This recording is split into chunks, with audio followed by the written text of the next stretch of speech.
Oh, not again. Well, hello there, everybody. Season's greetings to you all. Merry Christmas and all that. It's good to be here. Good to be doing another one of these Ask the Drinker streams because it has been a little while. I'm not going to lie to you. And this week seemed like the perfect time to do it because obviously we're not going to be doing open bar on Christmas Day. I think we've all got better things to be doing, and you probably do as well. But tonight I was free, and so I've got my festive drinks and stuff. Got some nice bourbon here. Got some nice backgrounds. I've got my critical doggo. Look, there he is, doing his usual doggo thing. That's pretty much as active as greyhounds get. But I am here, and I'm at your disposal for the next hour or two. So I'm just I'm stoked to be talking to you guys again. What the hell is going on with you? How are things? Everyone pumped for Christmas? Everyone ready? I've got my Die Hard jumper on. Yeah, you motherfuckers. And I started on time tonight. You see, this is what happens when I don't have other people that I have to work around, In fact, that's it. I've decided I'm just going to solo open bar from now on. It's just going to be me ranting and drinking and talking about it, whatever pops into my head. I'm probably going to go on a Warhammer 40k rant because that seems to be where I go most times when I get drunk. I should, before I get into this properly, actually, I should start with a little bit of housekeeping, actually. So, yeah, obviously, we're not going to be doing an open bar this week because it's Christmas Day. But we will probably do one on New Year's Day because the next one falls on January 1st. So I think we'll probably be alive then. I'm pretty sure Mauler is available. Metal's over visiting with him, so he might join us as well. And we'll see who we can pull together for that. But I think over the next few days, like my posting videos and stuff is going to slow down a bit, obviously. I've got like my review of the year, my best and worsts video that I'm working on that I'll put out sometime between Christmas and New Year. But yeah, don't expect too many videos from me over the next week or so. I think everyone's got other things they'd rather do. And also, we are going to be doing the premiere of Mauler's movie, All in Good Time, his short film that he did. It's already been shown to the Kickstarter backers, so they've seen it already. But we're going to have a little premiere at a cinema down in London, which we're looking forward to. So if you're curious about it and you're interested in getting yourself a ticket, I would suggest you act fairly quickly because I haven't put out any announcements on social media or anything about this. The only people that know about it so far are the Kickstarter backers, and they've already snapped up about 15 or 20 of the tickets already, and there's only like 100 available. We kept this a small event. So if you're interested in going, it's going to be on January 22nd. It's a cinema in Barnes in West London, and there's about 100 tickets in total. So if you want to go, I'll be there. Lance, the director, is going to be there. Hopefully we're going to have Jason Fleming and Nick Rowe, the two stars of the movie, there. We're going to do like a showing of the film. We're going to do a Q&A afterwards. And then we're going to hang in the bar with you guys. So, yeah, if you're interested, take a look at the link in the description and you can get yourself a ticket. Anyway, that's enough of that housekeeping nonsense. How is everyone doing this evening? Will there be cake? Sadly, no, but you will get a free drink on arrival because I insisted upon this. I mean, it wouldn't be right if you didn't get a free drink, some free booze out of me. So you'll get that at least. And I think the tickets are only like £15 anyway, so they're not exactly going to break the bank. And hey, it's something to do in January, which is kind of a boring month otherwise. Yeah. Merry Christmas, everyone. Who else is drinking? Well, Merry Christmas to you too, sir. Let me see if I can get a few super chats before I fall too far behind. Yeah, Reno the Turk says, somebody said pants off and fudge packed. Is this a new Brendan Gleeson movie starring Jared Leto? Hopefully. Morbius Trinity, don't stop at my back hole. Well, they might. You never know. Play your cards right. Blue collar loser at the gym doing pull-ups. You motivate me. Okay. Good luck with that, sir. Get in shape. I approve. You're getting ahead of the curve because most people wait until January for that, but you're just like, fuck it, I'm getting into this right now. Reno the Turk says, still hoping for Drinker and Mauler plushies and dino suits for next year. That dino debate was epic. Merry Christmas, Drinker and chat. We actually need some kind of artwork for that. Like me and Mauler just fighting over dinosaurs and whether or not they're going to be interesting or not. The great dinosaur debate of 2025. It was glorious. It's one of the few times I've seen Mauler get really pissed off with me. And I've done some horrendous things in my time. Season's greetings from Sweden. Season's greetings to you too, sir. Hope you're having a fantastic day. Gammy Max says, how many drafts do you usually go through before you record a video? Not as many as you might think, actually, because you start to lose your ability to form coherent sentences pretty quickly. So I keep it light for my videos. Yeah, I'm way more drunk on open bar, and especially if I'm on FNT or EFAP, I get really fucked up for that, because on open bar, I still have to maintain some kind of semblance of decorum. I have to like keep track of the super chats and what's going on with like the stream health and everything, and talk to my guests and all that stuff. When I'm a guest on anyone else's channel, it's just absolute chaos, man. I love it. I can just kick back and just do what I want. Merry Christmas to you, not so clean Animal Kingdom species, because thank you, YouTube. I got you. I got what you're saying there. It's great the things we have to do to get around YouTube censorship. Have you seen Scent of a Woman, like the Al Pacino movie? Yes, I have. It's pretty good. Not one of his best works, but, you know, it's fine. It gets a bit melodramatic at times with some of the courtroom stuff, but yeah, overall, pretty decent. Hey, hello from Fife. I know that place. Hello to you, sir. Neighbor. The Colas says, hello, I exude Mountain Dew flavored milk. Oh, dear. You don't want to get Movie Bob involved in that. He's got a bit of a passion for Mountain Dew. He'll marinate you in chicken before you know it. Johannes, what's that? Johannes Hugenbot. Fuck's sake, I can't even say the name. Johannes Hugenboom. I watched Balto, the 1995 movie with my boys the other day. 78 minutes, great story. Why can't Disney do movies like that again? Balto was the Amblin animation thing, wasn't it? It was like one of Steven Spielberg's offshoot companies. Yeah, it's kind of interesting, actually. I think it was a bit of a flop at the box office. Kind of not too familiar with the movie beyond that. I know I covered it in my Cats production hell video because it was kind of part of the lead up to how it ended up getting made. Like, Amblimation was originally going to do a Cats movie, and the company folded before they could get it off the ground. Yeah, Mr. Brown Alliance says, get to 5,000 subs. Well, it's driving me crazy. Well, I've kind of got there already, so it's all right. As long as I've had my fun, that's all that matters. But no, seriously, Mr. Brown Alliance, he's trying to get to 5,000 subs before the end of the year. If you guys can help a brother out, maybe give him a few subs, get him over that threshold. That would be awesome. Happy Christmas. What films are you excited about in 2026? Have a pint on me.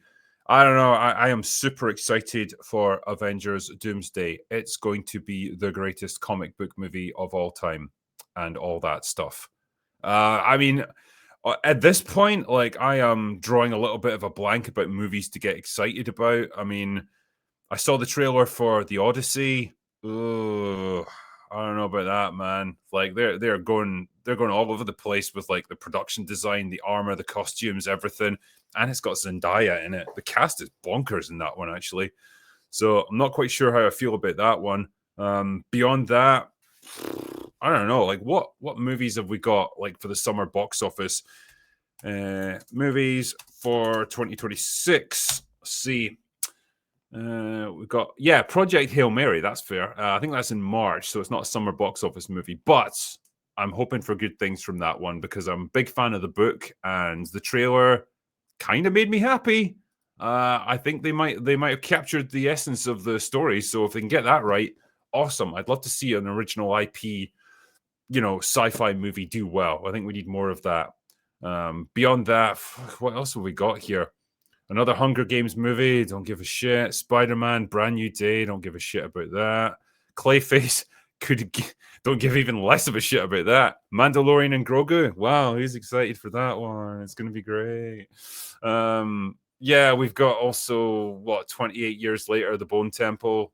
I think that's coming out in January, which doesn't bode well. So, I don't know, call me a Mr. Cynical if you like, but there's not a lot there to get excited about at this stage. We'll see. Evan says, can you do a review of Happy Gilmore 2?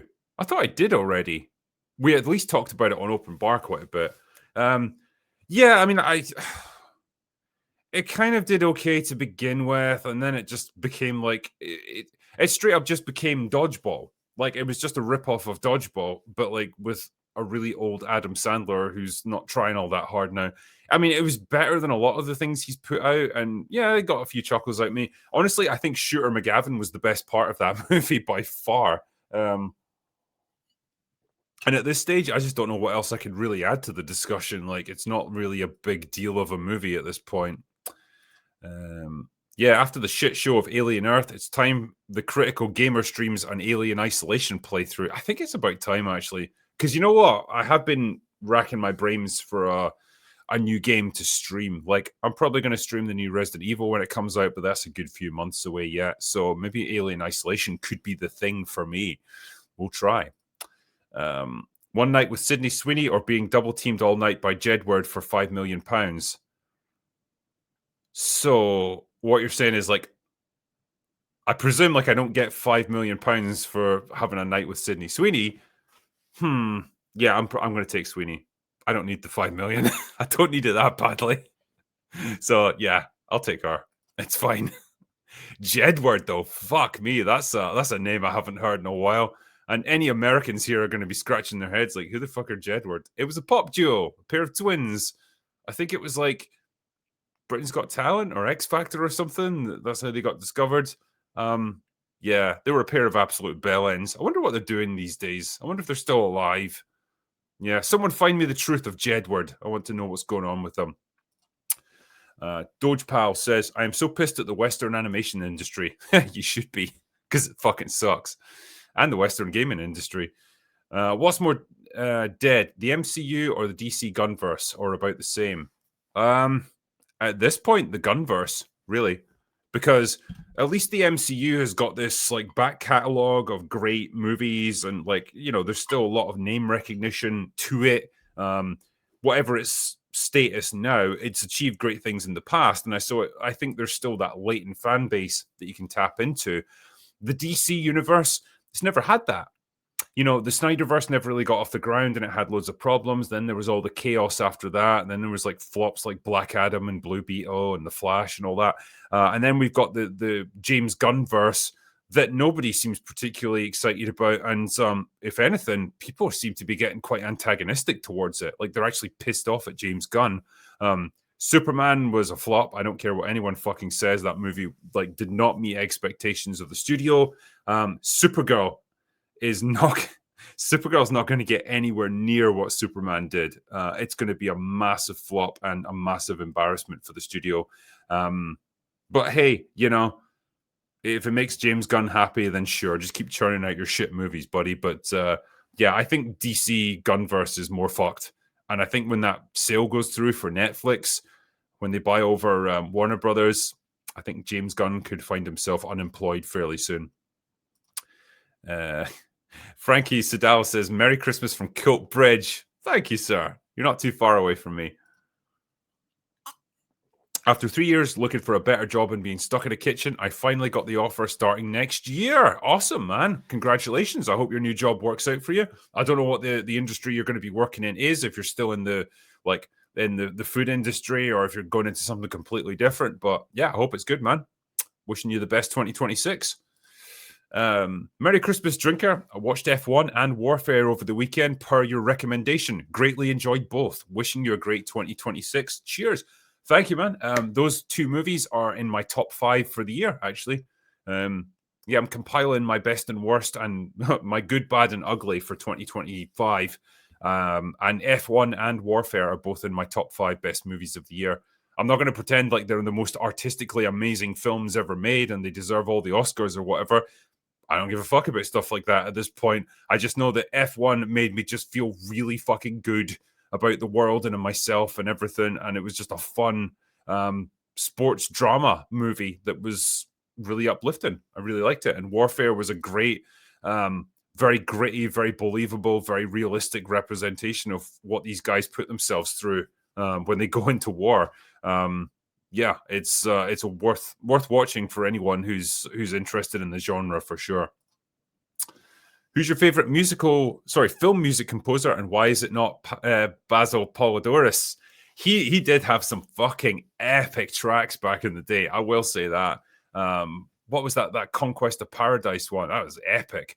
But yeah, I mean, if I had to pick my top composers, it's probably going to be John Williams, and James Horner is a close second for me because yeah, I love that guy's stuff. He did all the soundtracks for all the Star Trek movies and stuff, and he's just got such a distinctive sound. He did the soundtrack for Alien as well, or sorry, Aliens, and it properly gets you pumped up. So those would be my top picks. Hans Zimmer, he's okay too. I'll take him. How come the Drinker travelogue was never recorded at a detoxing facility? Well, because they don't let me take my camera in there. So what can I say? You know, I have to just go with what I've got. Wait, what's my TV doing? Oh, it's just playing an ad. No, get me back to Christmas stuff. That's more like it. That's better. You interrupted the festive mood there. Yeah, so I'm looking forward to doing another travelogue. My next one is going to be Egypt. So I'm going to be hanging out at the pyramids and seeing the Sphinx and all that.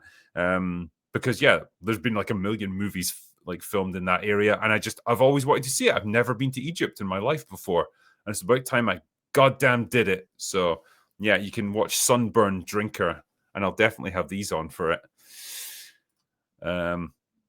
Yeah, Drinker 40k paint stores when. I don't know, man. When I did my 40k rant for the Avatar video, the reason I did it right is because I was just so fucking pissed off with that movie and that I'd wasted like 3.5 hours of my life watching it. I channeled all that fucking rage into that rant, and it just felt so cathartic. I loved it. It got bigger and bigger as I was writing the script for it, and I was like, this is perfect. I'm just going with it. I don't care like where the review goes after this. I just want to get this out. So yeah, that was a lot of fun. I watched It's a Wonderful Life in color for the first time. Apparently, many find it near sacrilegious not to view it in black and white. What do you think? I mean, personally, I would always view it in the format it was originally created, like because ultimately you're seeing like a manipulated version of the movie. You know, because I'm sure they could probably also like upscale it with AI and stuff to make it sharper. But I don't need that. I'm happy with the original version and the film grain and the black and white.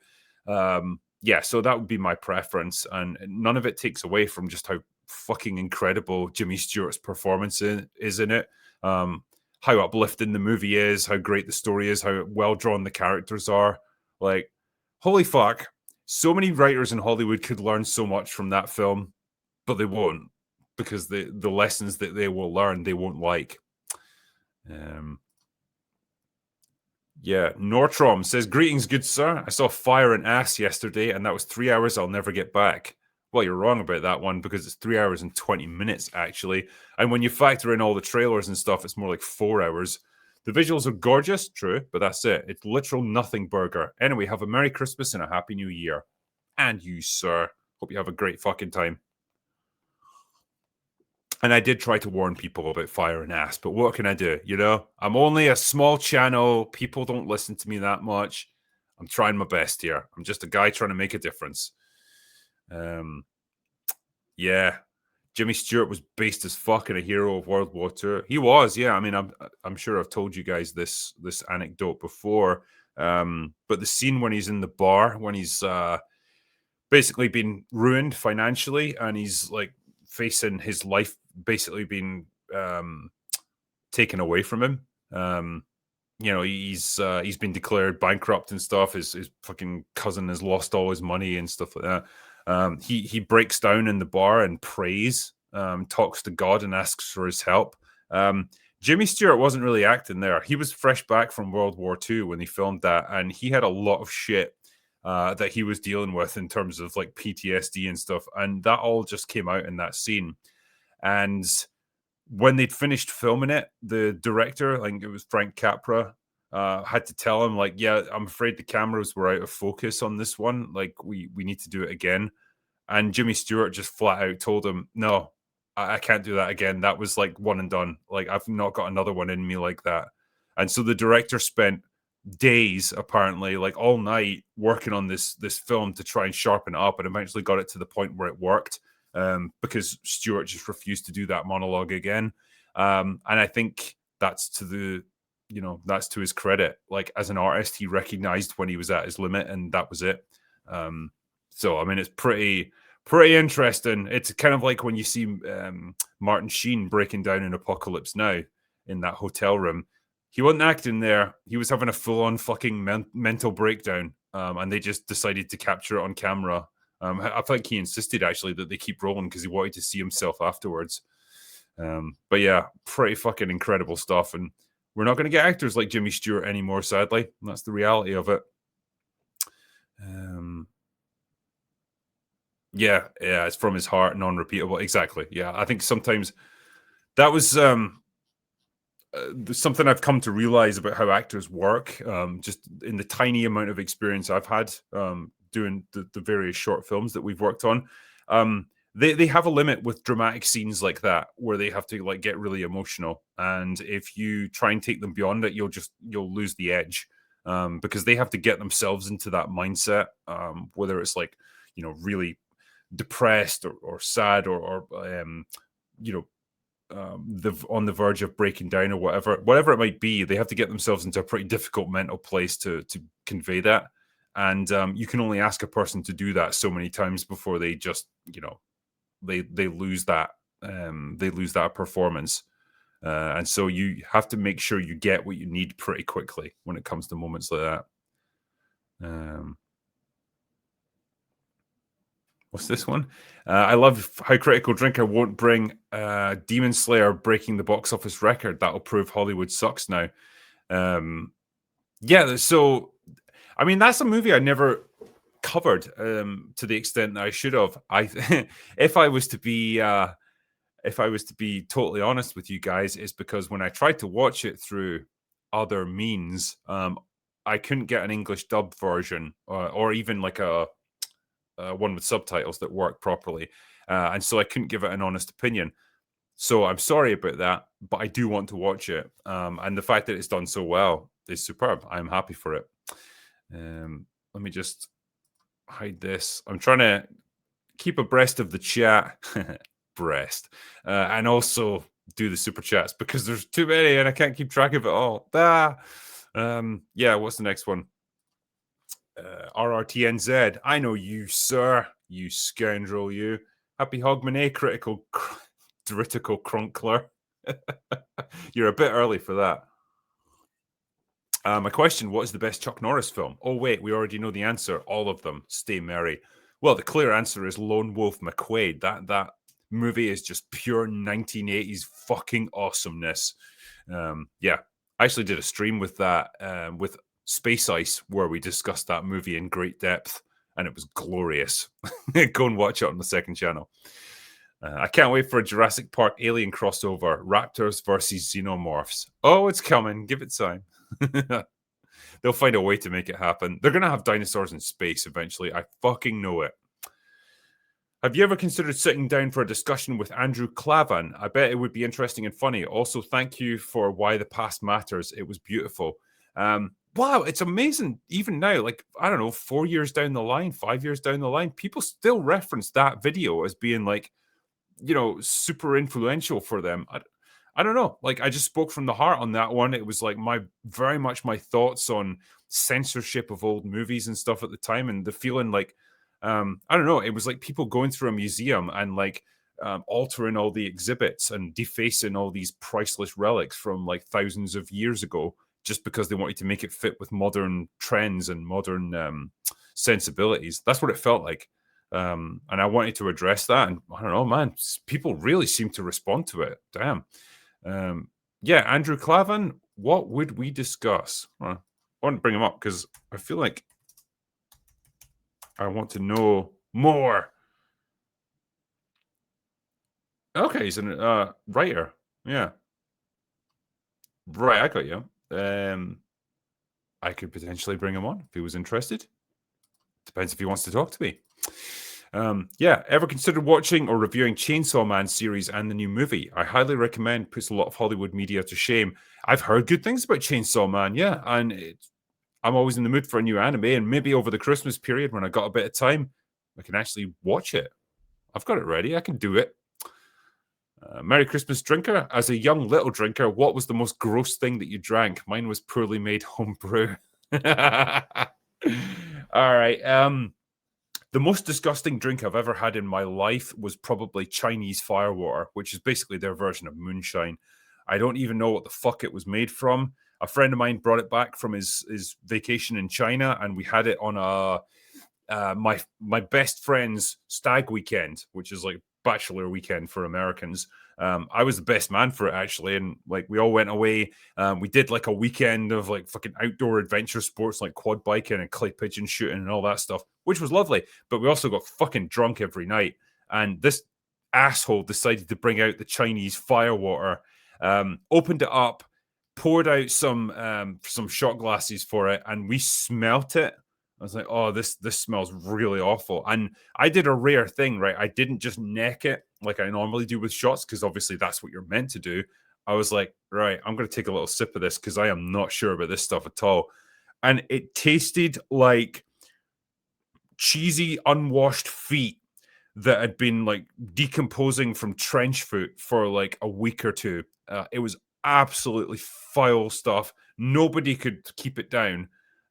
So we basically forced him to pour the stuff away down the sink, which he did, and it fucking stank up the cabin that we're staying in for like the next couple of days. Like even pouring it down the sink and then running the tap for like ages afterwards, it still didn't shift the stink of this stuff.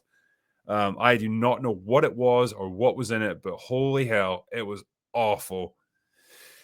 Um, Hello and Merry Christmas from Wisconsin. Thank you, drinker, and your open bar crew. Hi, Mauler. Sorry, Mauler's not here right now. I'll just have to do for the laughs. Be well and thank you again. Thank you, sir. It's been a pleasure keeping you guys entertained. Merry Christmas. Thank you for your work. I'm going to see Terminator 2 on January the 1st. Special screening. Yes. On a side note, are you excited for Resident Evil Requiem? Yes, I kind of am, actually. I've spoken to one or two people who worked on the game behind the scenes, and they told me some pretty cool things about it, and the way it wants to pay tribute to the series and kind of honor the 30-year legacy of Resident Evil and some of the characters that are going to be popping up in it. So I am kind of excited to play it. I think Capcom, I'll give them their credit. They do care about the legacy of their games. And with this one, I think they do want to make a splash. So I think it's going to be fun. I'm looking forward to streaming it. Looking forward to playing it. Hopefully it's going to be really good. Have you watched Mud with Matthew McConaughey? McConaughey from 2013. You should watch it so you can make a video about it and give it a drinker recommends. Well, there you go. I haven't seen it yet, but maybe I should now. I'm a complete pussy, but really want to get into horror games. Do you have any recommendations? Also, Happy Hour Pirates when? Yeah, I'll do. Absolutely, we'll do Pirates of the Caribbean. I think what Mauler and I are going to do is a watch through for the Pirates of the Caribbean trilogy, because there were only 3, don't you know? So, yeah, he's obviously been super busy with like getting the next TFA video done, which he's now released, and the Outlaws video. And we said like once we got to January, through all the chaos of the holiday season, we would like regroup and then start doing our watch togethers again. And I think Pirates of the Caribbean is a really good bet because fucking love those movies. They're a huge amount of fun. So yeah, horror games. I mean, if you want to dive into horror, then I guess Silent Hill is a pretty good way to get started. They've done a really good remake of Silent Hill 2, so that's a lot of fun. Alien Isolation. There's plenty of jump scares and stuff in that. If you're a pussy, yep, you will be scared, but like that's kind of the point of a horror game. Or if you just want a bit more fun to it, then go for like a Resident Evil game, because it's much more about combat and resource management and stuff rather than the pure horror and the terror of it. So it just depends what kind of mood you're in for, I guess. What's the next one? Do you stand behind your nonsensical claim that Daniel Craig was a better Bond than George Lazenby? And if so, why? I mean, it's marginal, right? Because I feel like George Lazenby enjoyed it more and kind of made more of it. And yeah, the reason I ranked him down is that they had to overdub his voice because he's a fucking Australian and he can't do a British accent, and he is kind of wooden.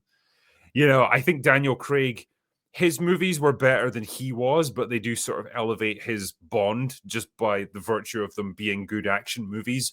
Whereas you don't really have that with Lazenby, and he was coming right on the heels of Connery, to the point where he was a bit of a failure, and then they had to bring Connery back again for Russia with no Diamonds Are Forever. So not great, and yeah, I think for that reason, because he couldn't even do his own voice for it, that's why I ranked him behind Daniel Craig. Sorry, man. But I stand behind all my Bond rankings. I think I have produced, in fact, the definitive rankings for all the Bonds because, man, there was a bit of a tough one when you get to the top level.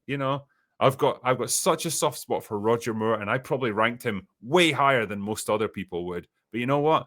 That guy owned the role, and he absolutely loved playing Bond. And yeah, he was campy and silly, and definitely too fucking old by the end. But he was always grateful for playing Bond, and I think that's what you never got from Daniel Craig. Yeah. Lazenby got that gig based on his huge balls. He did have the swagger, apparently, so that's something. What's when I grow a beard and oil and trim it, it gets to a point annoying. Probably the ginger, no white bits, lol. Well, then you're doing better than me because I've definitely got some white bits coming in. But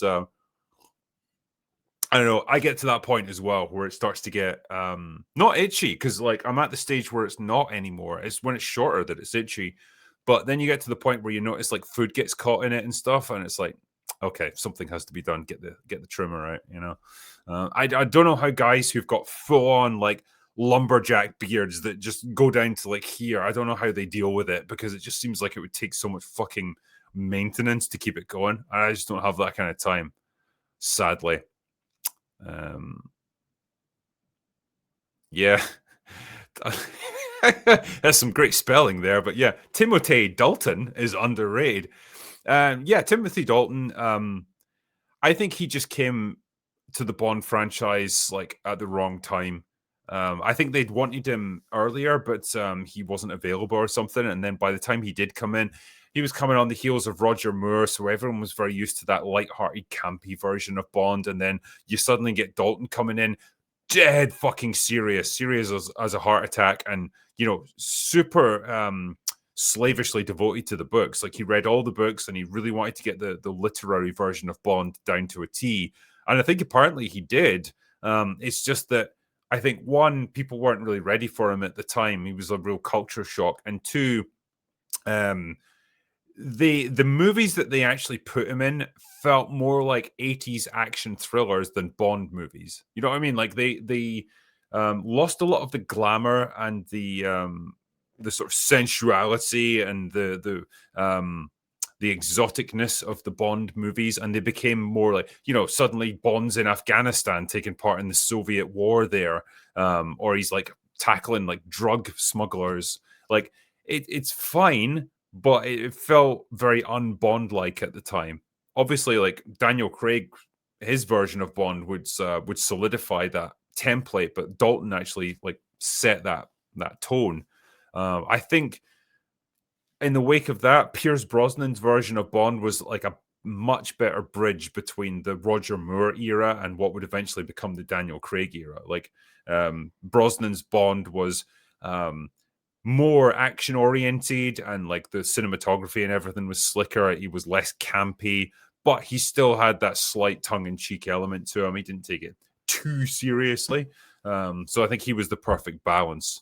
But yeah, it's not an easy thing to do. And it's interesting with Bond how, over the decades and the different cultural zeitgeist that he traveled through, they did tweak him as a character to suit the era. Yeah. Here's the question. Do you think Denis Villeneuve is a good choice for a Bond director?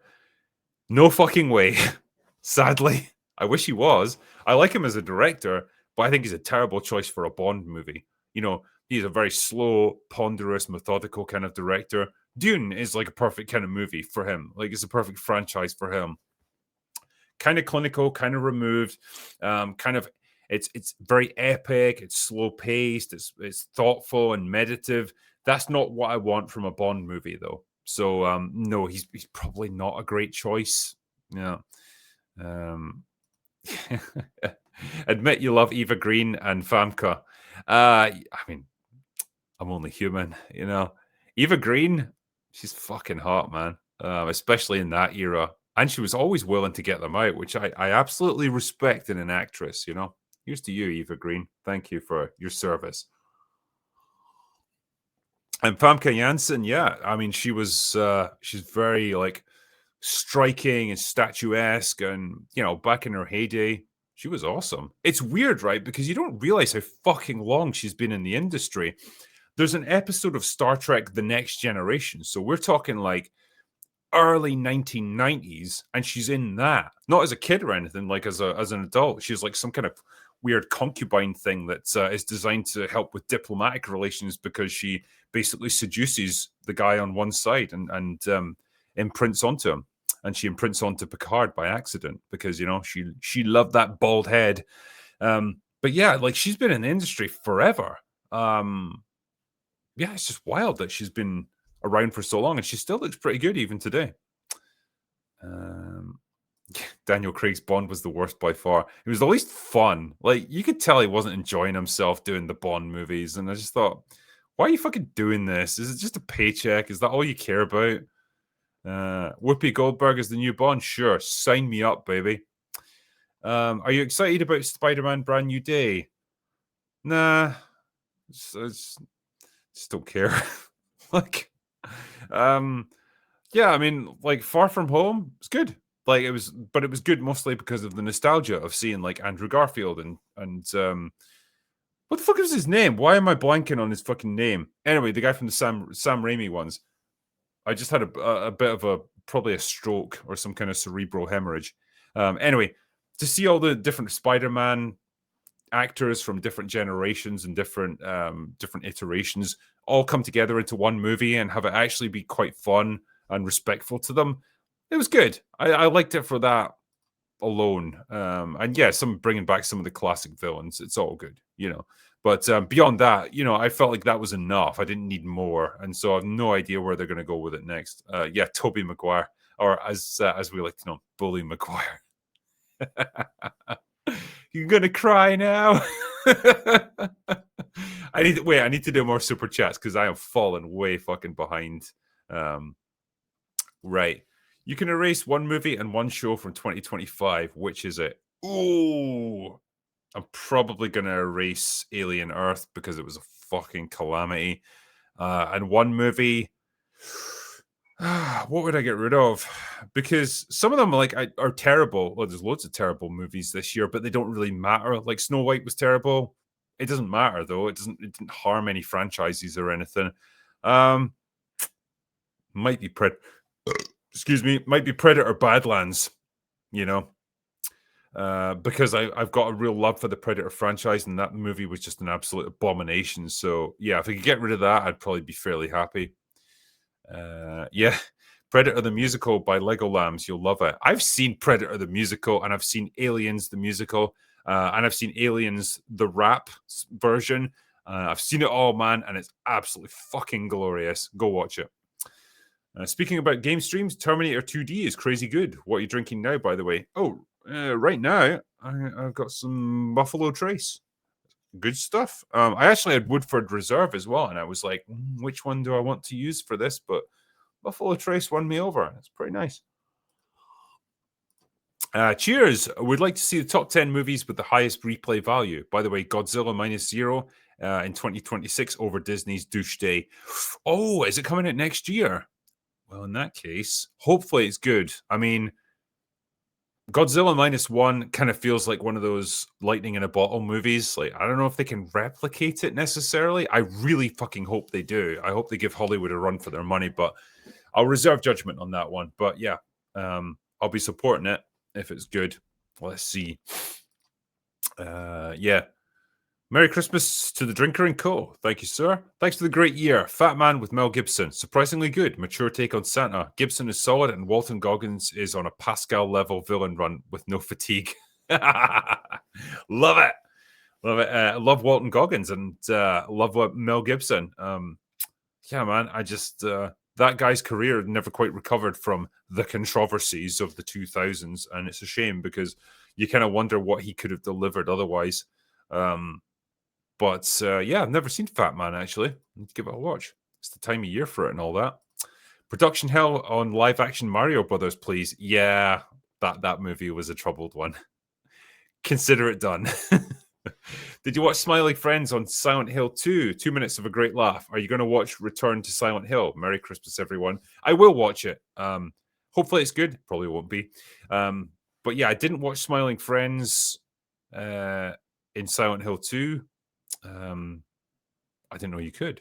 Let's find out about that. Ghost Ocelot, Merry Christmas. Another great year in open bar. Thanks for entertaining us. No, thank you, man. And I appreciate that. It's, doing open bar, we obviously try to do the best we can and keep people entertained, try get a different panel of guests on each week and all that stuff. And, hopefully you enjoy it, and I honestly, if there's things that you want to see on open bar, things you want us to discuss or things that you might be interested in us doing differently or guests that you want us to bring on within reason. Like we're probably not going to get Rachel Zegler on, sadly, although the door's always open.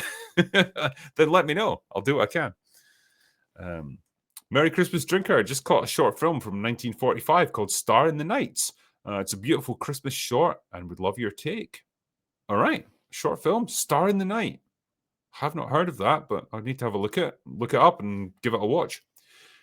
Merry Christmas Drinker. It's Lorelei from the YouTube channel Southern Fried Cinema Siblings. You inspired our episode Avatar, why it had no cultural impact. Up one half. Christmas episode Die Hard, is Holly the bad guy, is up now. Well, give that a watch, you guys. Yeah, people need to study the Avatar movies in terms of how they make billions of dollars, but nobody fucking talks about them or cares about them once they're out the cinema. It is the ultimate disposable entertainment. It is wild. Is Holly the bad guy? No, I don't think so. I think she's doing her best. She's trying to help John out. She helps him take down Hans Gruber, which is pretty cool. She is a liability though, but it's kind of what you'd expect. I was surprised by how good the Odyssey trailer looked and that it had giants and seems to have other mythical parts to it. But how long do you think it will be given the size of the book? I mean, it's Christopher Nolan. He's not exactly known for making short movies. My biggest worry is that he's going to do some crazy, non-chronological storytelling with it, which I don't want. I don't need a historical, no, not a historical epic, but you know what I mean? Like some kind of epic fantasy storytelling redone with a modern edge where it's all chopped up and out of sequence and you've got to piece it together. Just tell a fucking straight up story, Chris. I know you can do it. I believe in you. When's the next happy hour with Dankula or Az? I'm happy to do one with either of those chaps anytime. Dankula is a difficult one to pin down because holy shit, that man's busy these days. But yeah, I know he's obviously a big fan of the Aliens franchise. I think we've covered most of them together already, so I need to find something else that he's really into. But I'd 100% love to do another one with him. Does anyone remember the movie Hackers with Angelina Jolie? Yes, I do. Do you think they'll ever make it?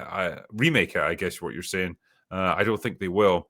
I mean, 1990s computer hacking, you're not really going to be able to replicate that, sadly. That kind of era of movie making is gone now, and it's a shame actually because it was such an optimistic time for what technology was going to hold for us. Yeah, even though they gave Angelina Jolie the worst fucking haircut and the worst look imaginable, she was dressed like a reject from Back to the Future 2. She's still fucking smoking hot back in the day, so that was always nice to see. Next up is this one? Cody. And thank you, sir. And so Starfleet 90210 is made by Canadians trying to mimic Game of Thrones. Got it. Kind of what it feels like. It's going to be another flop. It feels like it was made by people who just hate Star Trek. That's the best way I can describe it. It's like they hate everything that Star Trek is supposed to be, and they're trying to subvert your expectations with it. Yeah.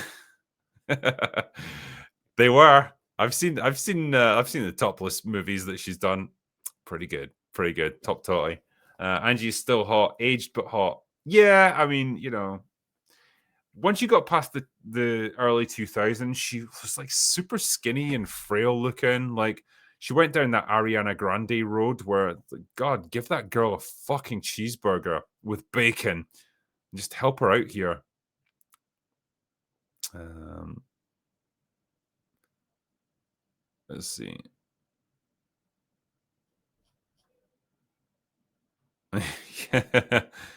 Drinker live. I was good this year, I see. Hey, I go live every Thursday, I'm told. And I do these streams occasionally. I wish I did them more often, actually. I need to make more time for that. Holy shit, the dog's moving. Wait, stop everything. Smokey. Smokey. Look at him there. That's the critical doggo. I feel like the doggos don't get enough like screen time on open bar and stuff anymore. But there they are. There's one of them. They've been known to move around occasionally. You can't expect too much out of them. Yeah. So tell you what, man, shock him. What do you think I am, Hassan? He should have got himself a greyhound. Actually, he wouldn't have to shock it to keep it in one place. They just stay there. Like they're happy to just sleep most of their lives. Yeah, look at him. Yeah. Anyway, it's amazing that thing behind me can run at like 40 miles an hour when he gets going, but he can only do it for about 20 seconds at a time. Don't shock the doggo.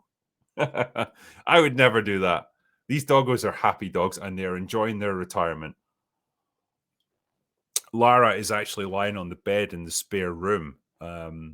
She just decided it was hers now and she was going to sleep on it. And wow, it is tough to move her because she's a giant doggo. Kind of fat for a greyhound, actually, which is quite impressive. They can get fat. And you can't lift her off it. And if you try and move her, like flap the sheets around or whatever to like get her to stand up, she just sits down again.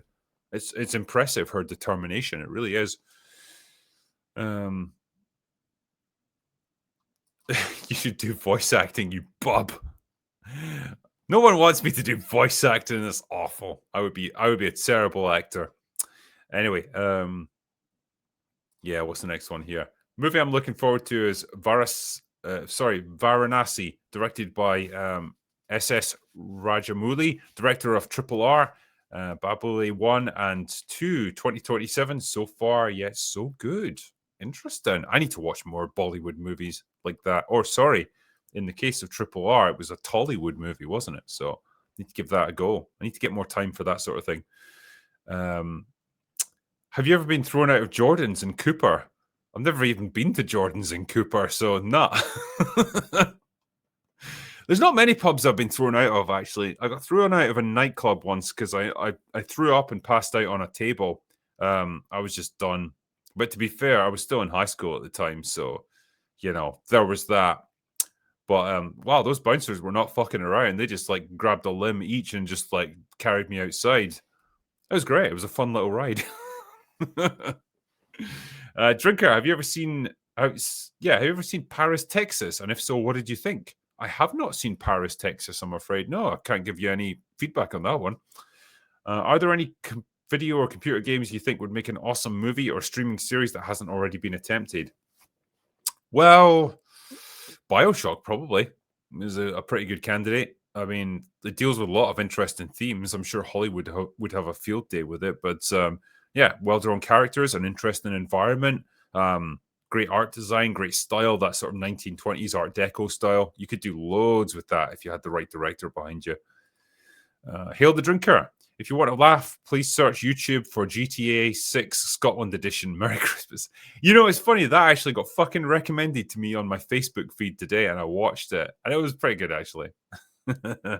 It's, yeah, I had all the bullshit that we deal with in Scotland. It was pretty funny. I'm fucking sick of Christmas already. All this running around makes me feel like Schwarzenegger in that film Commando. I just want to break bones. You should feel sick of it. Christmas has been weird this year. I don't know if you guys have felt this. It's like it's kind of snuck up on us, and I don't feel like the whole like Christmas festive spirit has quite kicked in with a lot of people. It just feels like we're going through the motions a little bit this year. I don't know how to describe it. There's just a slightly weird atmosphere around Christmas this time around.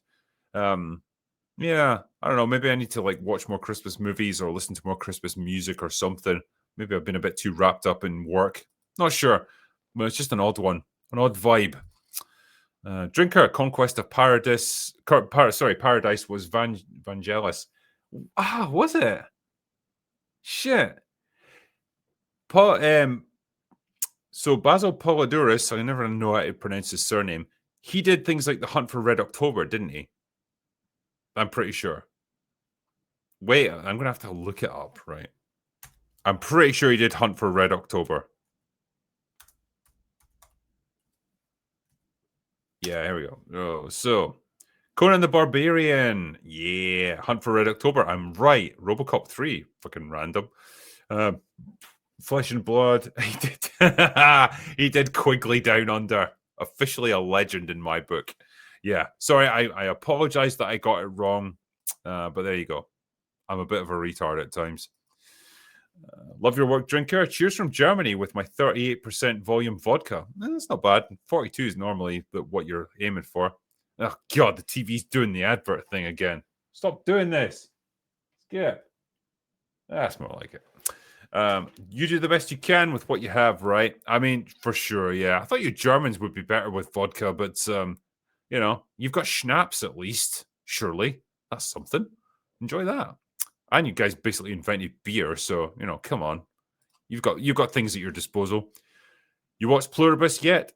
It's great. Review soon. I haven't watched it at all. I'm sorry. It's just passed me by a little bit. I've had too many other things going on. Just finished It's a Wonderful Life and your review. Thank you for putting that review out. God bless and Merry Christmas from Salt Lake County, Utah. Cheers to you, my friend. And yeah, that's one of the few times when I've got weirdly choked up when I was doing a review. It's like, I don't know. It's a Wonderful Life just gets me every time, man. Maybe I'm just soppy. Maybe I'm getting soft in my old age. I don't know what it is, but there's something about that movie. It is just the perfect emotional build up and then release. I don't think most movies, in the past 20, 30 years can come close to what they do with that film. Yeah. Let's see. Dropping some Christmas money in the kitty as thanks for all your vids. Thank you, man. Much appreciated. For the number one animation movies, every film by Satoshi Kon. All right, need to check that one out then. Can you do a review of John Carter of Mars? Oh, yeah. Gary maintains that movie was massively misunderstood and that it's actually really good. And man, it should have spawned a franchise. I rewatched it not that long ago. I wasn't that impressed by it. It really stumbles out the gate and it gets off to kind of a slow start. And it feels very clunky compared to a lot of other contemporary movies of the time. I get what they were going for with the kind of sci-fi epic angle, but it's a rough one. Best of 2025. Sinners, hands down. Pretty good. Worst. Jesus, where do you start? Romulus started well, but just got worse the longer it ran. Romulus was 2024, was it not? I don't think that was 2025. Alien Earth was this year. I don't know if I'd put Sinners in my the best movie of the year. It was a good film. That's definitely true. Yeah, Merry Christmas, drinker. Cheers, mate. When will we get some anime reviews? Better storytelling in anime these days. I know. I need to do more. I am guilty of not watching enough anime, and what can I say? It's just the time investment. If it's a movie, fine. Like that's 2-3 hours out of my life. If it's a series with like 10 seasons of like 50 episodes each, I'm going to struggle to get through that. You can just understand the time investment that's needed for it. And that's what I'm lacking, unfortunately. Merry Christmas to you and your drinkers. Thank you, sir. Good day, drinker. Have you watched Mr. In Between? Great show and easy to binge. I haven't seen it yet. I know people have recommended it out the asshole because it's that goddamn good, apparently. I will get round to it. I've got obviously a little bit of time over the holidays. Maybe I'll get round to watching it then. I want to. I really do. Trust me on that one. I know people have recommended it. and I do want to watch it. I just need to find the time. That's all it comes down to with me. Going to watch the Muppet Christmas Carol with the family tomorrow. Our favorite tradition. It's funny. I just fucking watched it today, and it's so good. Merry Christmas, drinker. I hope your 2026 is fantastic. Thank you, man. Very much appreciate it. And yeah, enjoy Muppets Christmas Carol. It's like a cut down kiddies version of It's a Wonderful Life. You know, it takes you on that same emotional journey of like, you know, the build up, the absolute despair, and then just this great emotional release at the end. And you just can't help but feel good after it. And I love that Michael Caine just played it straight down the middle, straight as an arrow with that one. I respect that shit. With your interest in run-out mill locations, any plans coming to Serbia? We had our Three Towers apartment complex featured in Aliens Earth. So interesting. Yeah, I am going to be going back to, like, you know, all these former Yugoslavian countries. I'm doing Egypt in February. I'm going to go to Monaco in March, and then in April I'm going to go to, where the fuck is it again? Hold on. I actually have to look this up because I cannot fucking remember where it is. Yeah, I'm going to go to Slovenia. So haven't done Serbia yet. It's just there's so many like of those former Yugoslavian countries. I've been to Croatia. I've been to Montenegro. Both absolutely stunning places. I want to go to Bosnia as well. It's just some of these places are more easy to travel to than others. Sometimes you've got to change like a couple of times in order to get there. But yeah, I definitely want to go to all these different places. You've seen the old Emmanuel movies. I watched 1 and 2, and like Aliens and Terminator, the second is the best. Great 70s soft erotica for the whole family. I remember, right, so being a child of the 1990s, I remember late night on Channel 5, they would sometimes put the Emmanuel movies, but they clearly were not the ones from like the 70s because these felt like they were made in the present day, like the late 90s, early 2000s. So I don't know if they did some kind of like remake of Emmanuel as a series with new actors and stuff. I'm not sure. This would be going back a ways, but yeah, that's what I remember seeing. And as a teenager, it was fantastic. Thoughts on the Porky's trilogy? Do not know, have not seen it. I am really sorry. OG rip-off Star Wars 4 in 2027. Thoughts? Fuck it. I mean, they probably will. It's only a matter of time till they remake them. Merry Christmas from Texas. I saw that Godzilla Minus Zero is coming in July already. Japan shames Hollywood on speed, quality, and budget. They absolutely do on quality and budget for sure. Yeah, they can do movies for a fraction of the cost of Hollywood movies. Arguably, they work their employees pretty fucking hard, but the results are there for sure. Yeah. Why is Avatar? I asked myself that many times. I definitely asked myself that when I was watching Fire and Ass. I actually watched it, like the last hour of it, I watched on 1.5 speed. Can you believe that my local cinema was willing to like speed the movie up just for me? They did, but I still felt cheated in terms of time invested in it because damn man, that movie is so fucking long and self-indulgent, and it's just Avatar 2 all over again. It's wild how they got away with that. I don't know what James Cameron is playing at. Yeah, Merry Christmas and Happy New Year, drinker. Thank you, sir. You too. What are the odds that Mahler shows for his own premiere? Any special Scottish Christmas rituals outside of whiskey? Mostly our rituals on Hogmanay do revolve around whiskey, sadly. Mahler showing up for his own premiere. I joke around and stuff, but I don't think he's going to be there for that. Basically, like Mahler doesn't do like public appearances in the same way that Gary or I do or whatever, because he's not a shameless attention whore like we are. So I think he's probably not going to be there. I'd love it if he was, but I totally understand his reasons for not wanting to go. Like some people are just not inclined towards that, and it's fine. It totally makes sense. I'll be there. The director of the movie is going to be there. We're hopefully going to have Jason Fleming and Nick Rowe, which are two main actors. there. We'll do the screening. We're going to do a Q&A afterwards, and then we're going to like head up to the bar because the place has got an on-site bar. That was my prerequisite for booking it. And then we'll just like hang out with people for an hour or two and just have a bit of fun. Hopefully, like make January a little bit less bleak and boring for a few people, so we can do that at least. But yeah, I'm excited to do it. I'm looking forward to our premiere. Hello there. Who do you prefer and why, Captain Barbossa or Davy Jones? I'm going to go for Barbossa, to be honest with you. He's got more personality and he's more fun. What's your second and third favorite Jimmy Stewart films and why those? So I love Mr. Smith Goes to Hollywood. I think his performance in that is superb, and probably either Rear Window or Vertigo. Both excellent movies. Yeah, and like he's super. He's got this kind of nervous energy about him on screen that you don't expect, especially as a guy gets older. But Jimmy Stewart always embodied that, and he's got this kind of energy to him that you wouldn't that you would normally associate with a younger man. I don't know.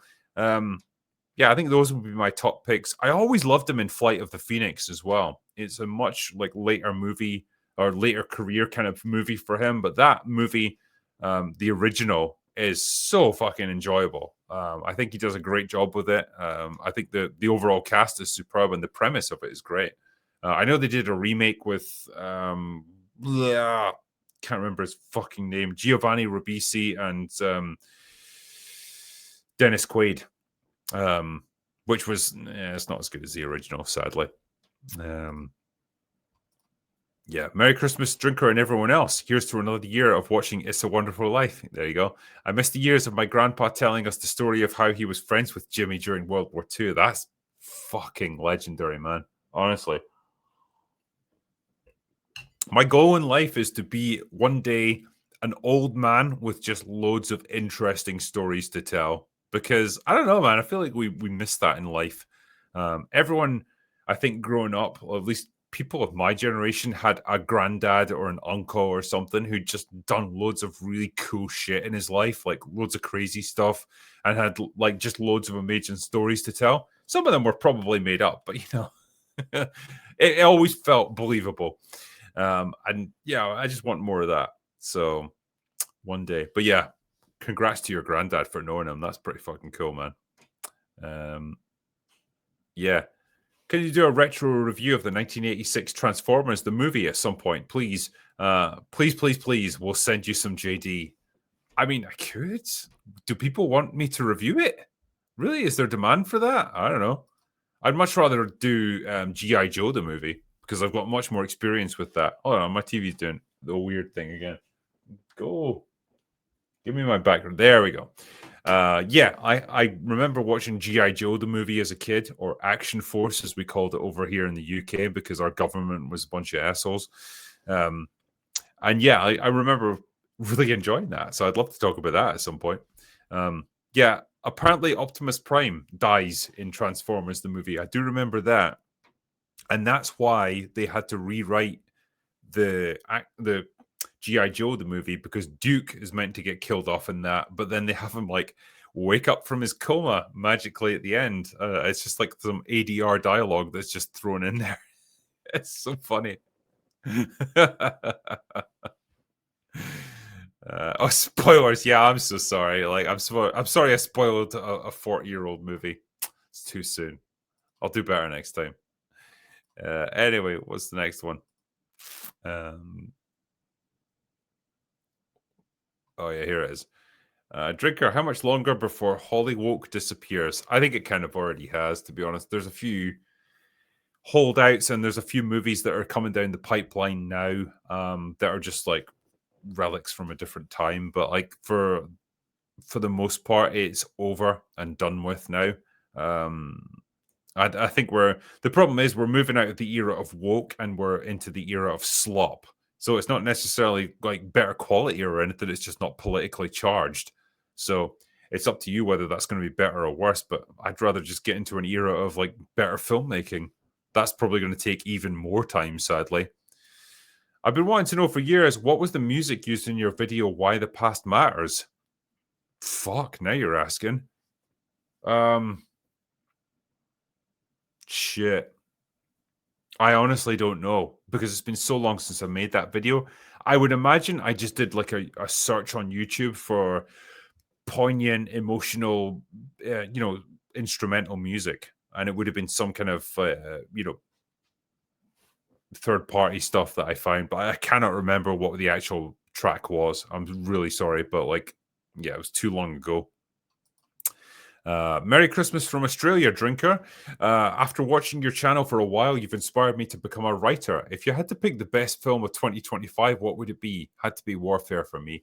It's a good choice. I've already compiled my list of my top 5 movies of the year. Probably my personal favorite was F1, the movie. Not because I think it's like the most artistically relevant or the best movie or anything, just because it's the one that I personally enjoyed the most. And I came out of it thinking, yeah, I watched a really fun movie there and I feel good. That's nice. I missed that. I used to get that with like Top Gun Maverick or whatever, and I got it with this. So that was nice. But yeah, Warfare would probably be a close second. Merry Christmas, man. A bit early, but what's your New Year's resolution? I'm betting you're finally going to become an astrologist. I mean, look, I usually make a bunch of goals for the year ahead. Like it's not so much resolutions because, I don't really believe in like, oh, I'm going to like go to the gym more or whatever. Like those are just things I would do anyway. Um, but it's more like I want to have set goals that I achieve by a certain point in the year. And some of it will be to do with like my channels and stuff. Some of it will be to do with getting into like more film production or script writing, all that sort of thing. So yeah, I want to get into making more short films because turns out I actually really enjoyed it. I enjoyed it more this time around than I did with something like Rogue Elements, where I felt like my involvement was minimal and like I didn't really like I just facilitated the thing getting made. I didn't really get to be part of it in the way I wanted to. Whereas this time around, I have.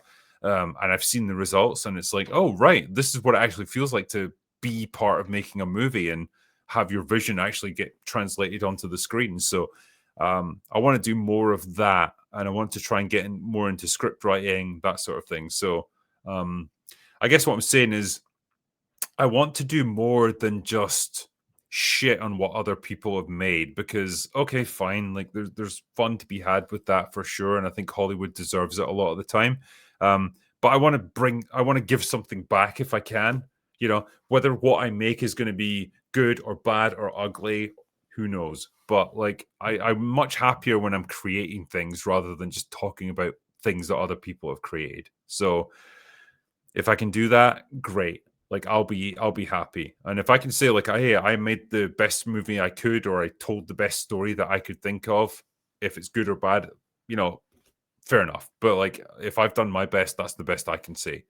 So that's kind of what I want to try and do more of next year.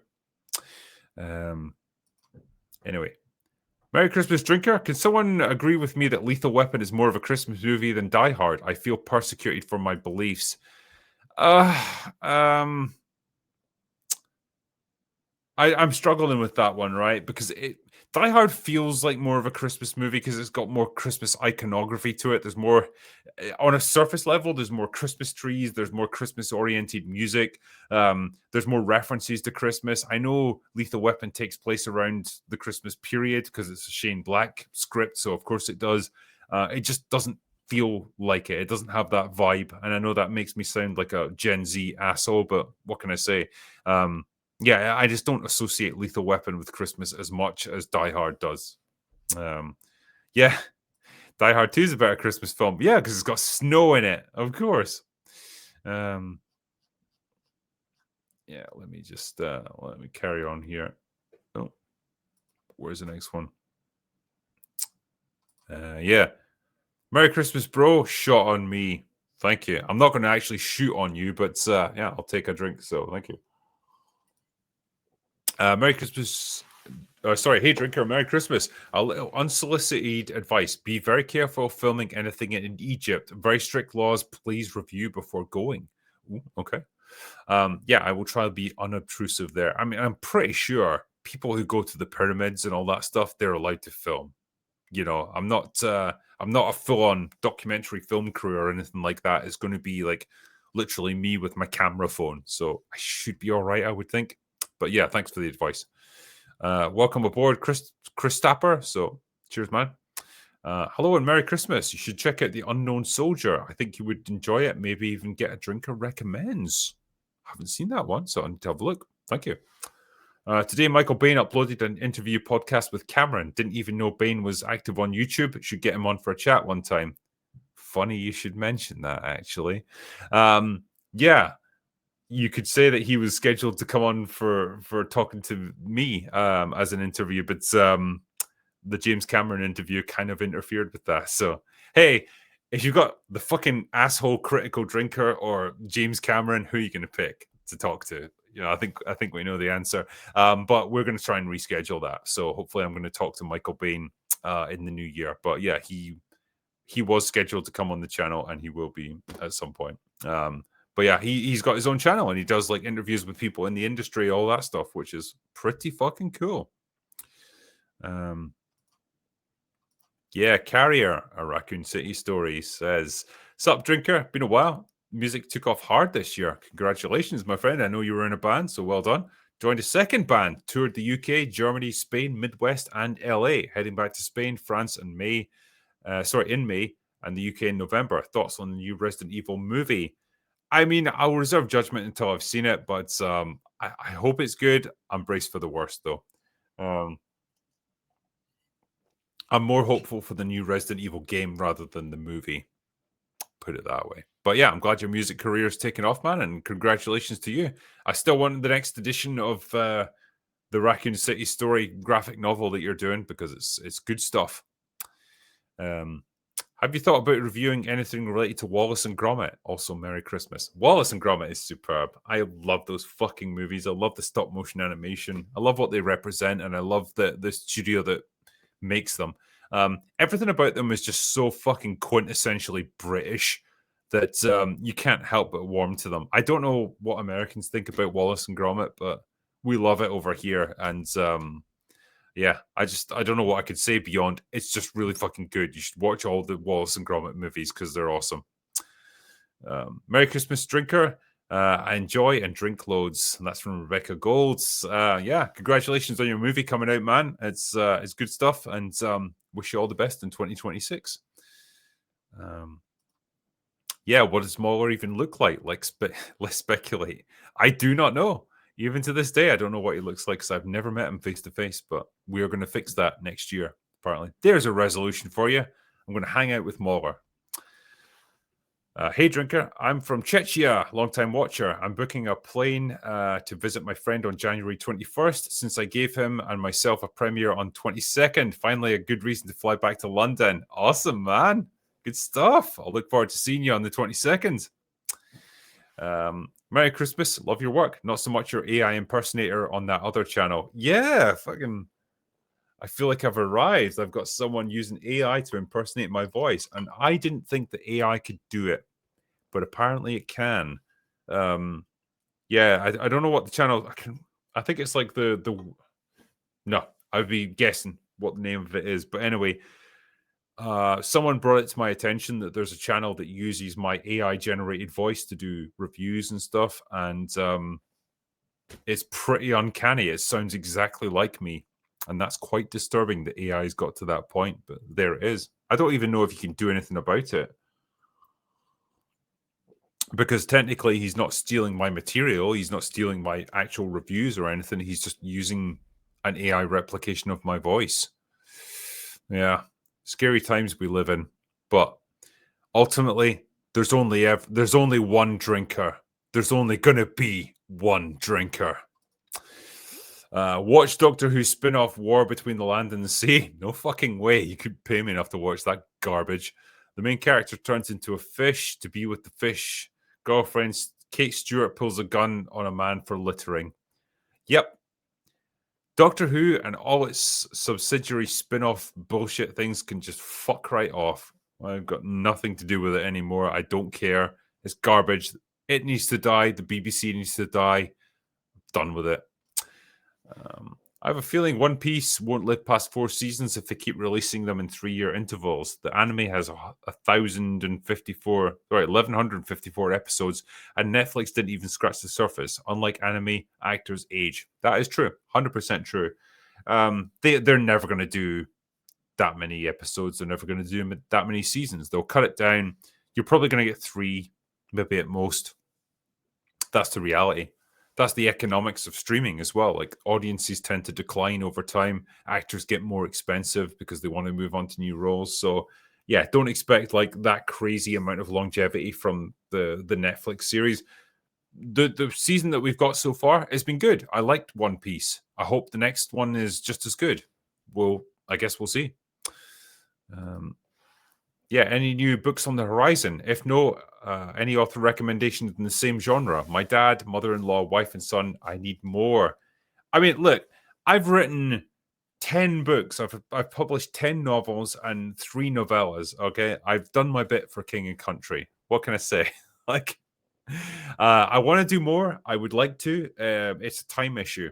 That's the reality of it. Like, it takes me probably a year from start to finish to write a new book, right?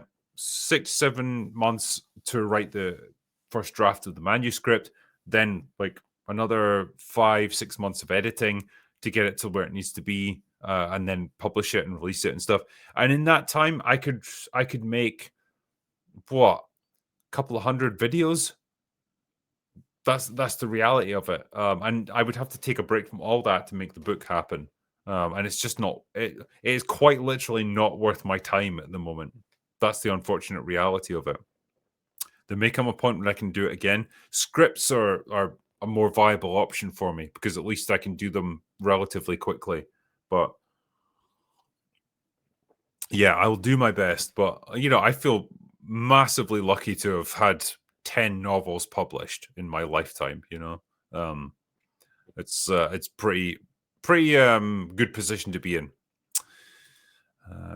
Real treat watching Kimmel's Christmas Day speech. I haven't seen that. I'm not sure I want to, actually. Probably going to be disgusting.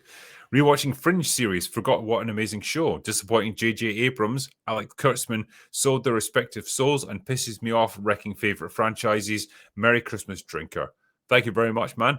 And yeah, with J.J. Abrams, he's a weird one, right? I kind of feel like he is passionate about like filmmaking and storytelling and stuff. He's just not very good at it. Like, I don't get the impression with him that he's a guy like Ryan Johnson who just wants to subvert everything and fucking destroy everything. I think he wants to tell good stories, and I think he does have a respect for the franchises that he works with. He just doesn't know how to do them justice.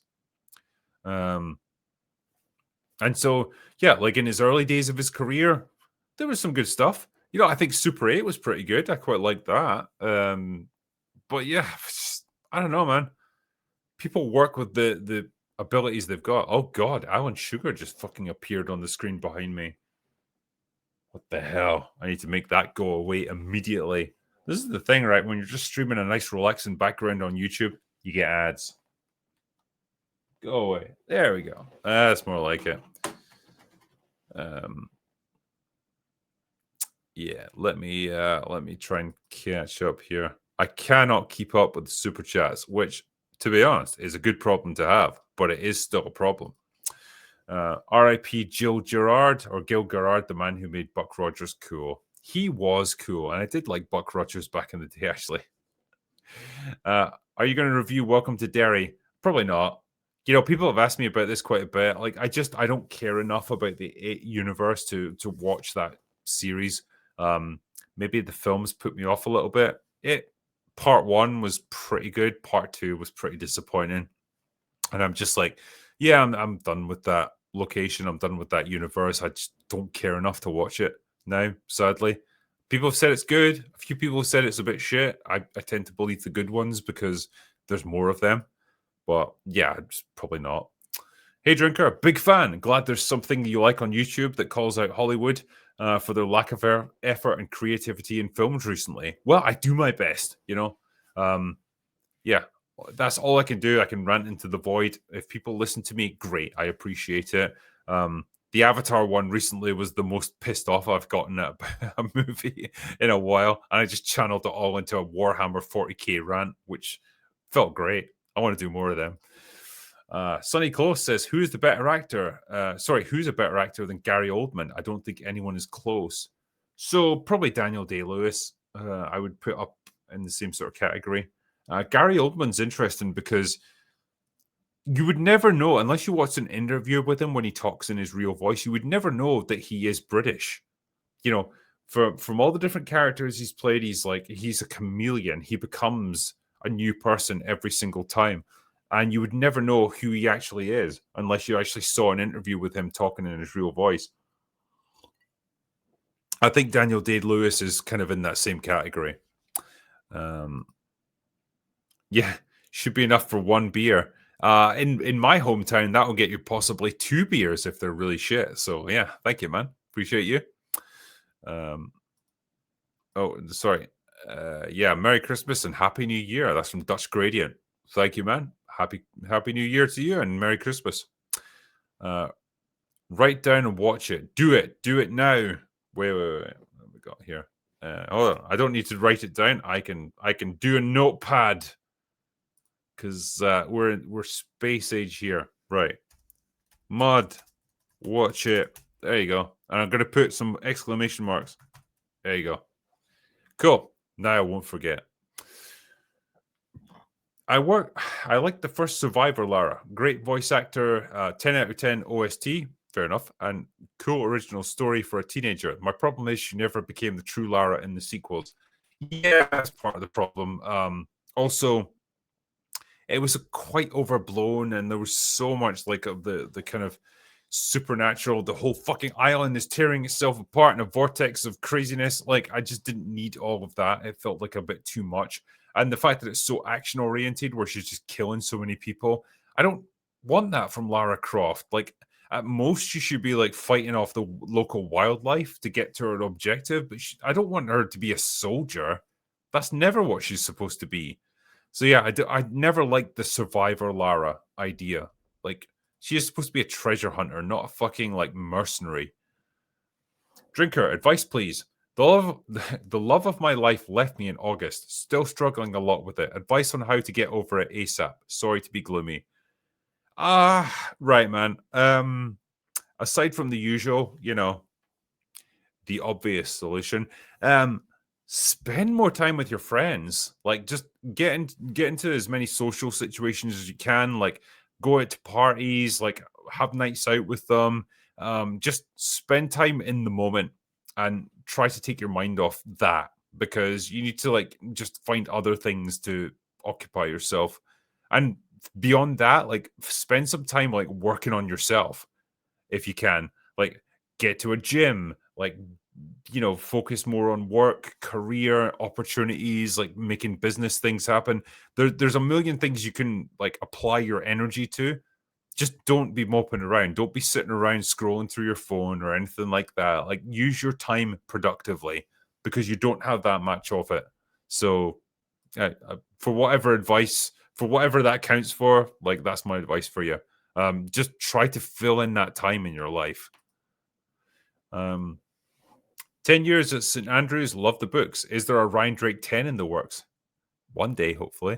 And we have identical taste in films. It must be Fife or the whiskey.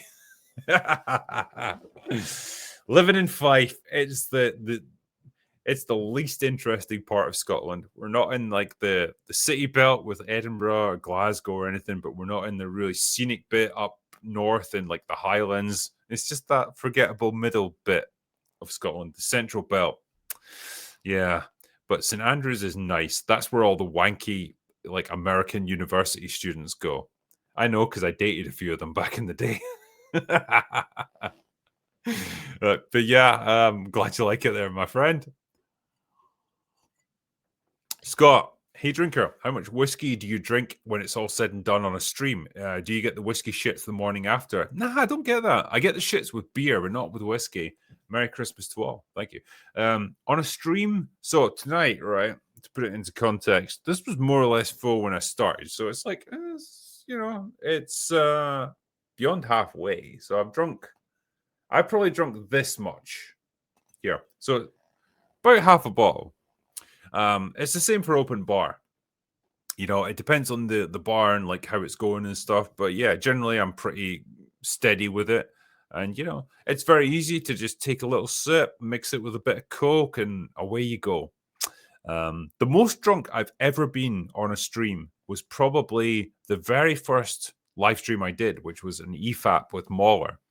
They invited me on. I'd never like interacted with him before, really, but like he emailed me and he's like, "Hey, you want to come on EFAP? We're going to be talking about The Last Jedi." And I was like, "Sign me up." But I was kind of nervous about it because I'd never done a live stream before, and I was a fan of Mauler from back in the day. Like, I was a fan of his before I ever had a YouTube channel that took off.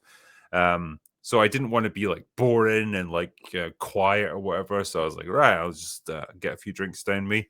And that carried on for the rest of the night. And I kid you not, I must have done the best part of an entire bottle of Jack Daniels in that evening. I think I was on for about 5-6 hours, and I was fucking caned by the end of it. Like I was done. And I don't know how I did this, but I was like, we did it. It was I'm pretty sure it was the summertime, right? So by the time we were finished, like I went all through the night streaming with them, and it was daylight by the time I decided to turn in. I was like, right, I need to go to bed because I actually have to go to work tomorrow. Went off to bed, slept for like 2 hours, and then drove into work. And I must have been fucking 3 or 4 times over the limit at least when I drove in. Not proud of that in the slightest, but there you go. So that's probably the most drunk I've ever been on a live stream. I was barely getting the words out by the end. But yeah, it was not my best performance on a live stream for sure. But that's the thing. Like even now, like when I do one, when I do open bar or when I do like an appearance on someone else's stream or whatever, I always feel like that little flutter of nerves beforehand. It's like I guess what actors get before they go out on stage, or like what any performer does before they get out in front of their audience. You feel nervous because it's like, oh, am I going to get it right? Am I going to like stumble over things, or am I going to freeze up or whatever? You never quite know how it's going to play out. And so, well, I don't know. Like I usually would have a drink or two at least just to get started. I don't know. We're only human at the end of the day. Anyway, let me go on here. Yeah. Viking Sun donated 27 secs. I don't know what a sec is, but thank you, man. Have you ever seen the film Better Watch Out? I have not, I'm afraid. Sorry. Hey, Drinker, can you review the movie Durandar? So I'm guessing that's a Bollywood movie. I could give it a watch over the holidays, yeah, because I'm looking for another like triple R kind of replacement, something else along the same lines. Yeah, Mel Gibson's the last real movie star, not Cruise. No, I think they both are. I mean, Cruise is definitely a bigger draw than Mel Gibson is at this point. I would put Brad Pitt into the same category. Like they're guys that still pique the interest. Ezra Miller would be a good for a crash and burn. Yeah, there's one in the works. Don't worry. He definitely has earned one. Do you think Stranger Things will stick the landing? I hate to say this, but I think it probably will. I think when all's said and done, I think the Duffer Brothers understand how significant this is, and I think they probably knew where this was all leading for a long time. I think it will probably be fairly satisfying. Yeah. And I think this could be the last big TV event that we're going to witness ever, probably. So, I'm looking forward to tuning in for it. For 2026, I require you to watch Mr. In Between. Yeah. I'd really like to hear what you think of it. I will, don't worry. Like I said before, I want to. I need to find the time. Watch Space King, praise be. Praise be to the Emperor. Please do a production hell on Caligula. Merry Christmas. I've read about that one. That was a wild shoot. That's one of the ones that I've got on the pipeline. You ever done a review on Point Break? It's one of the favorite action films ever. Keanu and Swayze were great. It would be a good for an extra shot. I feel like I have, but then I can't remember doing it. You know, it feels like one of those movies that I should have done an extra shots on, but I can't specifically remember it. If I haven't, I will at some point in 2026. How does that sound? Um, but yeah, that was it was Catherine Bigelow's like first big break as a movie director, wasn't it? Um, yeah. Merry Christmas, drinker. As a Scotsman, what is your go-to Scotch? So, if I'm feeling flush, it's going to be a Lagavulin, but they're like 60, 70 pounds a bottle, so they're not exactly cheap. Beyond that, though, probably Highland Park. That's a bit more affordable.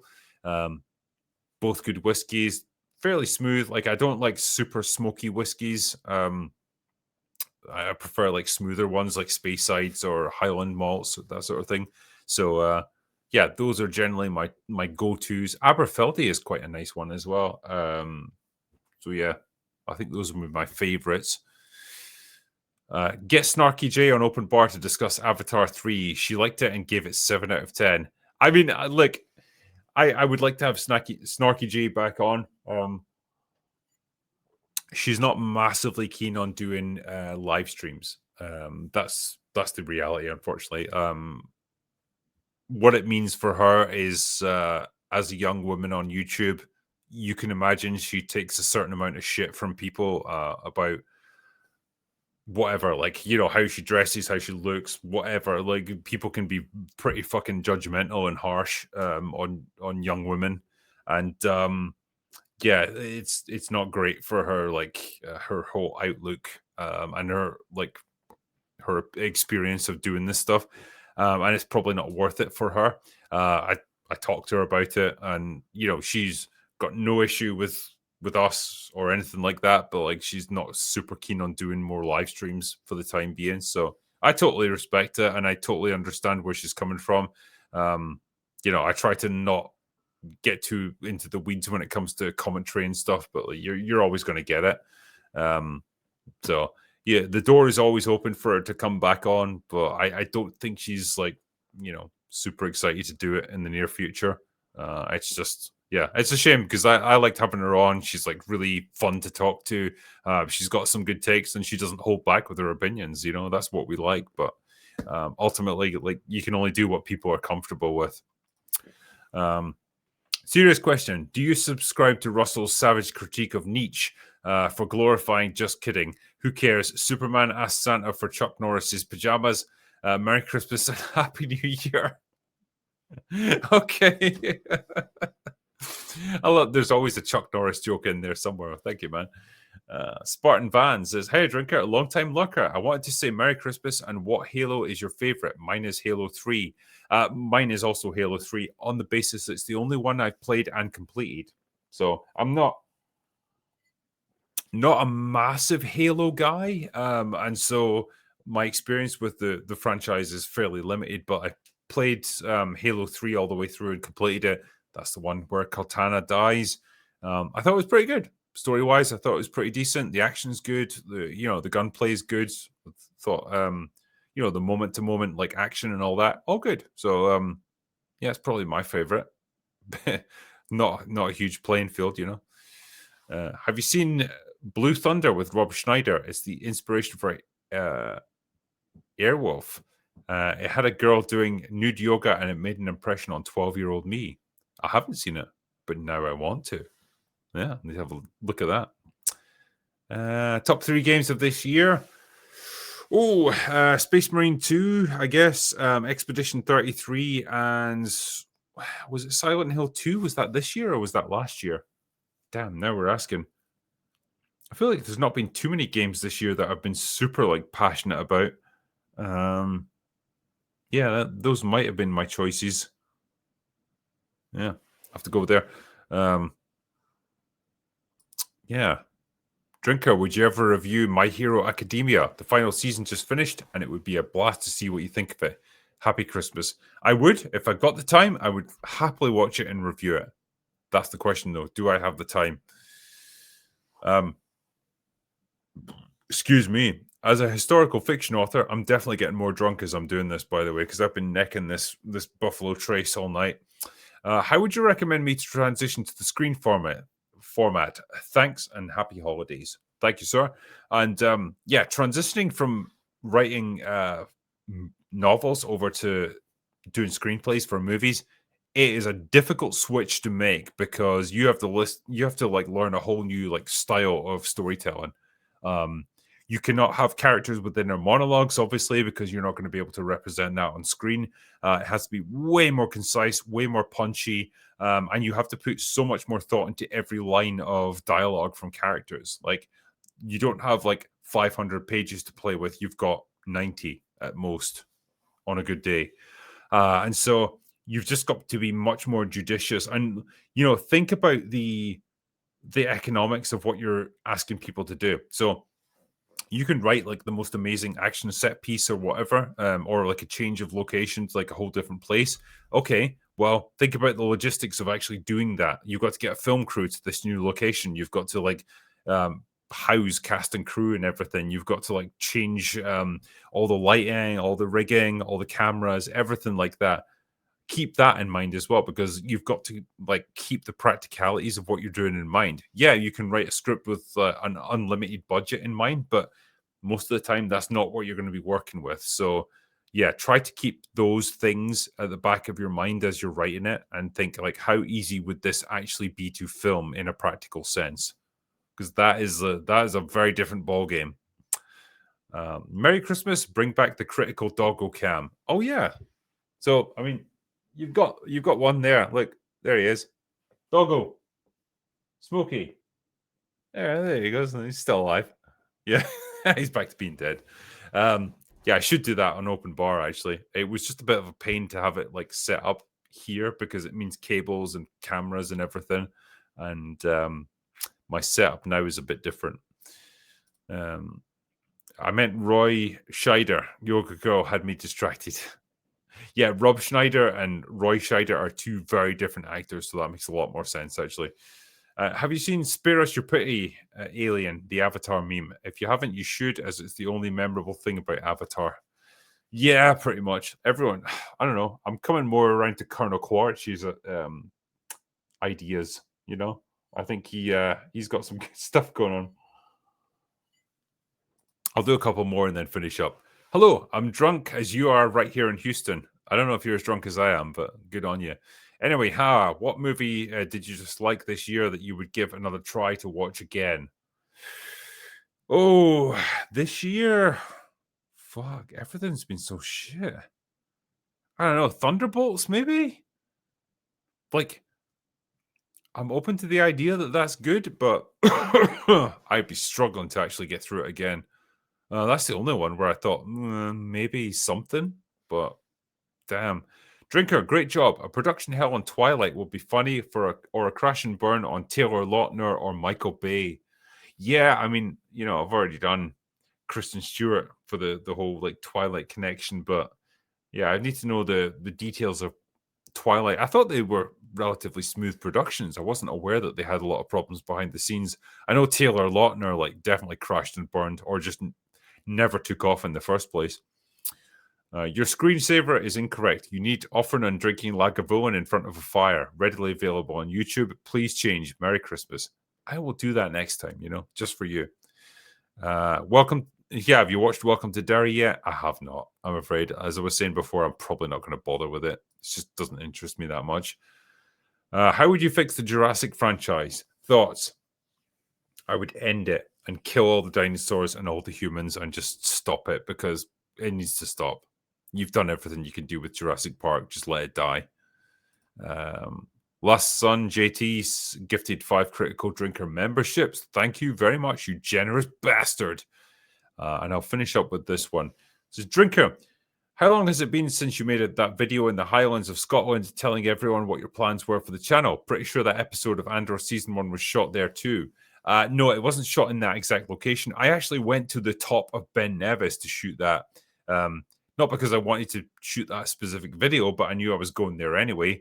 And I thought, fuck it, I'll shoot it up there. You probably can't tell from the shot because the top of Ben Nevis, which is like the highest mountain in the UK, is very flat and very open, and so it goes for like forever basically.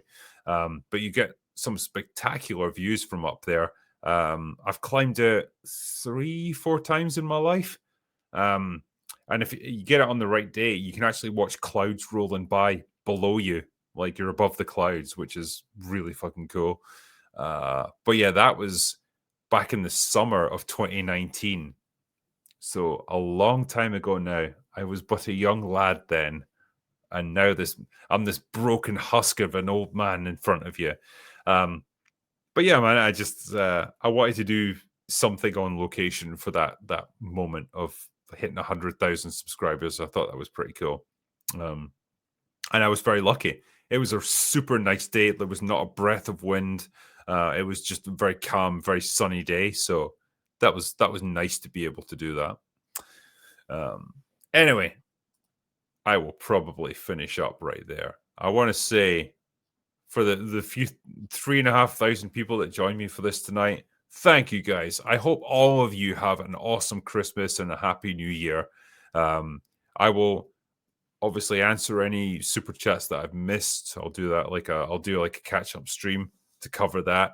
As I said, I'll probably take a few days off over the festive period, to spend time with the family and all that stuff. And I hope you do as well. I hope you guys have a great time. And thank you for the support that you've given me throughout the year and the years leading up to this as well. Um, things like Open Bar and my whole channel really wouldn't exist without people like you. So thank you. I appreciate it. Um, have yourselves a great Christmas. But right now, that is all I've got for today. So go away now.